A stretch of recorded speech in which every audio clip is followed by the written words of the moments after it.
Good enough, I guess. We don't need to see the loading screen. What's up, guys, and welcome to another Warcraft replay here on the Netease ladder. We are going to be watching an Orc versus Undead matchup. A couple of things before we get into it. Replay website is having a bit of a problem displaying its replays, and I have no idea how to fix it. Or I'm just gonna wait for the website admins to just fix it themselves. Yeah, so this is a bit of an old replay. It is one that I talked about a little earlier, and yeah, let's just get to it. It has already been casted, so it might look familiar to some of you guys, but yeah, I pretty much have no alternative. Lynn spawning in as Blue Orc in the top right, and he'll be facing TBC BM.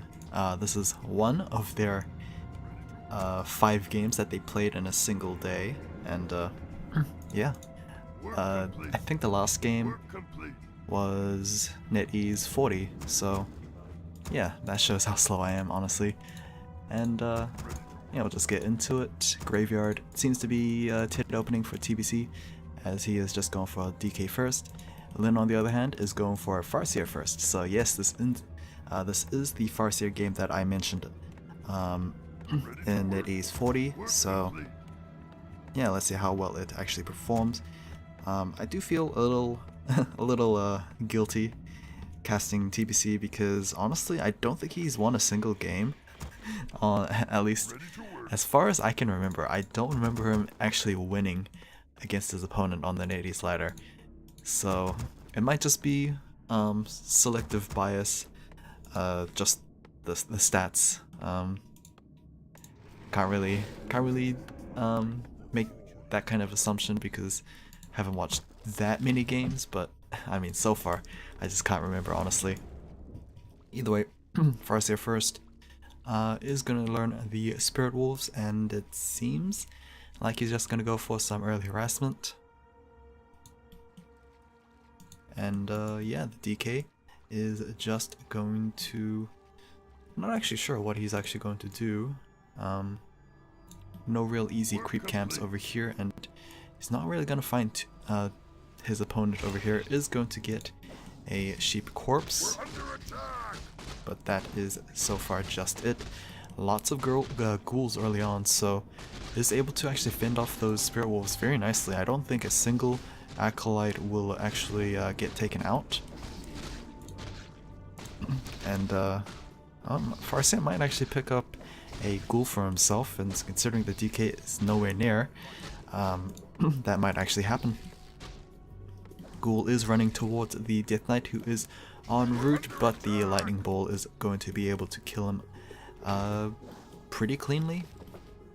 Farseer is half health, but with no real units for TBC, it's going to be rather difficult to actually get any further damage out, unless the DK just goes for some cheeky death coils there.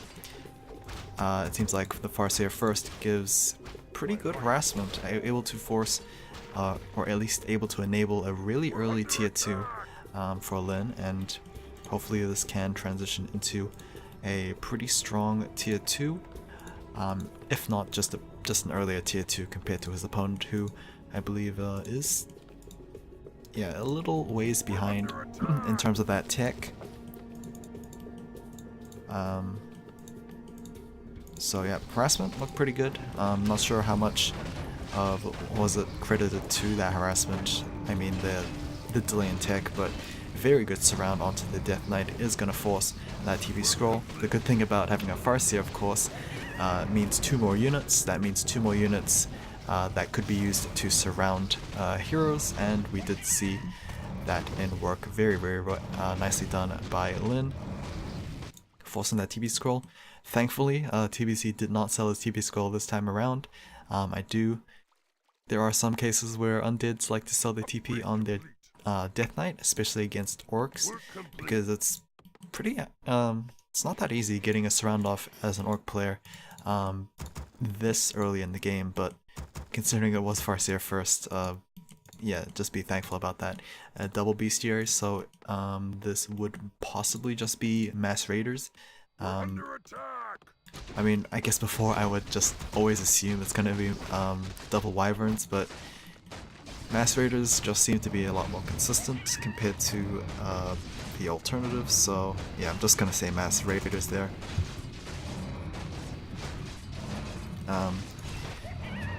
Dragon Camp is being cleared out. The Red Drake is just going to be left alone, I believe, since Web is not on the way and not even researched, so it's pretty much a waste of time dealing with that Red Drake. Meanwhile, on the other hand, same thing pretty much happened for Lin's side, as he gets a Turan Chieftain out as the second hero for himself. This is actually a pretty old hero composition. The Chain Lightning plus Shockwave combo from the Turan Chieftain. It's actually a pretty good way to deal with humans and Night Elves. Slightly less on the humans because Spellbreakers are still a thing. And I'm not actually too sure on the Undead. Night Elf, pretty difficult to deal with because, I mean, there's no spell immunity on their side unless you go like Mountain Giants. But then again, that's not spell immunity, that's resistance.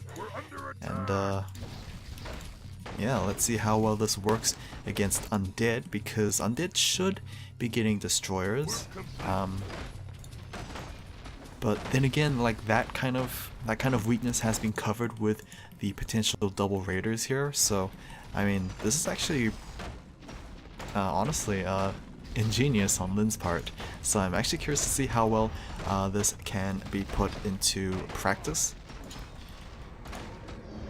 As yeah, I've been liking Lin's ladder games as of recently.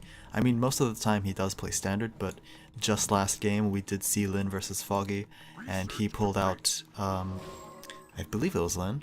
I believe he pulled out the Ancestral Spirit on his Spearwalkers slash Turns. He even brought out Turns, which is a pretty big highlight. And yeah, this time around he has a Farseer plus Turan Chieftain, and yeah, it's not like he's just playing because he wants to play. He actually considers the weakness, as in the Raiders to cover the destroyers there. So yeah, very curious to see how well this can turn out to be. Death Knight is at level 3, so he's actually pretty nicely ahead in terms of levels as opposed to like average Death Knights at this point in the game. And it seems like he is able to pick up a free grunt here with the Death Coil.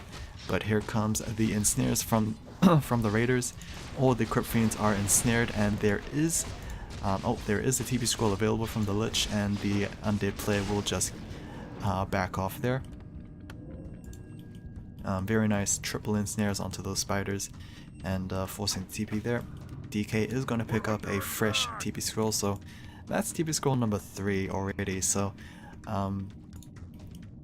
yikes, already spent so much gold replacing that TP scroll, and yeah, he can't afford to do that constantly because he is, of course, he's pressured in resources, and he has yet to get a good number of his destroyers out.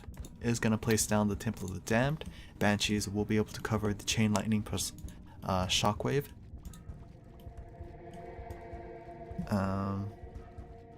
And yeah, that's pretty much it. Farseer is at level 3, so he did put another point into Wolves instead of Chain Lightning. I don't think we even seen Chain Lightning yet, but it is most likely the ability learned because Farsight is not commonly seen. Here we go, Halls of the Dead is going to be cancelled there, as it was on the way to Black Citadel. Altar of Darkness is going to be taken down as a sack pit, is going to finish the Shade before getting taken down there. It seems like Boneyard is gonna be waiting a little while longer. Interesting move from TBC, actually going for a counterattack. Is generally unwise to race against an Orc player because of those Raiders. Siege damage is definitely a problem there. TP from TBC, and a bit of a weak TP, honestly. Army supplies right now is currently 47 for Lin and 39 for TBC, so I mean, he should have defended a lot earlier because TP scroll did not scare his opponent at all. Lin is going to choose to back off right now after taking down the Halls of the Dead, and that was a really good result from Lin there. TBC is being revealed And can he even afford to replace the Necropolis? It seems like he can, but again, it's just another gold investment that he definitely just hurts him even more. The TP scrolls were bad enough, but losing that Hold of the Dead, losing tier 2 as well, so it's really, really bad. Not even getting tier 3, so we can't even research Destroyer form. It's just complete disaster right now for the undead player.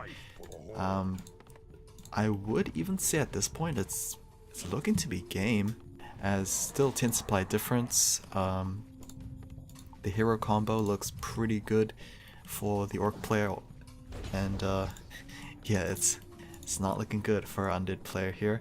Second Necropolis probably just for supply, and yeah, that's pretty much it. I mean, I can't really say anything else about TPC because his army is just consisting of a single statue and a couple of spiders. Meanwhile, Lin has a good number of grunts, good number of raiders, and a Kodo, potentially double Kodo here. Maybe he will probably wait for double Kodo on his transition into a low upkeep, but the Ogre Lord is going to drop the Crystal Ball, so free Farsight. It's probably just going to be sold for extra gold. Meanwhile, TBC did take down the Ogre Lord and pick up the Hood of Cunning, so could be given over to the Lich, to be honest, and it is indeed going to be given over. Meanwhile, Lin going for an attack here once again. Necropoli have been completed, unfortunately, just in time for the Orc Siege. Again, TBC going for the Orc Burrows himself. Meanwhile, he is going to be losing out on the Temple of the Damned and potentially a couple of Ziggurats here. It seems like Ziggurats are indeed... Oh, no, it's going to be the Necropolis. Yeah, it's not going to do too much taking down this Necropolis. Oh, interesting TP scroll target. Yeah, TBC potentially could have lost his TP scroll because he TP'd to the wrong Necropolis, but not enough DPS from the Orc player. Oh, yikes. Death Knight was kind of in a bad position, but is going to squeeze out a little bit, taking down 2 Raiders in exchange for 2 Ziggurats there.